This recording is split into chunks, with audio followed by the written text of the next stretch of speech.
combination of dramatic changes in the urban environment and dramatic changes in technology that can actually help to resolve a lot of social issues, a lot of logistical issues in the city, a lot of infrastructure issues in the city. Actually, these two sources of concern and at the same time advantages that we had brought us to the idea to create a company. We can be in dialogue with population, and this is exactly what lean planning concept is being tailored for.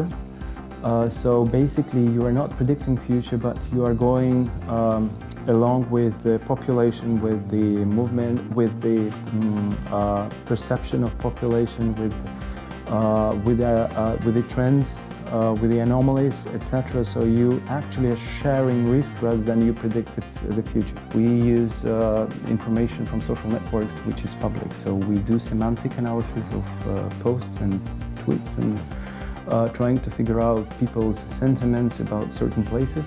And that's exactly what mental geography is now for us. So we can map, and not only map, but we can put them on certain time slot, and so we can see them through the time. So we see how emotional landscape in the city, but it's not the ultimate purpose to work with each of them. The ultimate purpose would be to mix them, to blend them, to collide them, and actually get much bigger insight. For example, if you cross mobility data with credit card transaction data, real time, and with sentiments data with regards to certain places, so you can understand the commercial capacity of the place.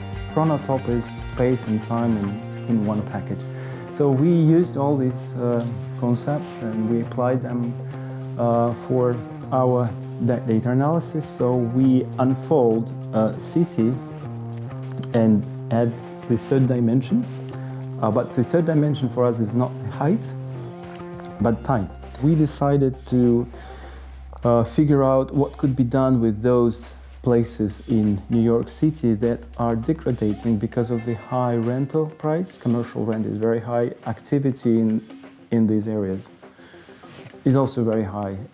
But diversity that is based on small and medium-sized businesses and the mix is going down because they cannot afford this high rent. We calculated that about approximately 50% of time, those buildings that are full of people during the office hours, they are empty afterwards, right? The buildings that open their doors after office hours for galleries, for bookstores, for pharmacies, for learning activities, for public lectures, whatever. So for everything that is so needed after the office hours for those people who work in these big towers. And we came out with the idea of time scrapper. Definitely the urban environment is becoming kind of a network.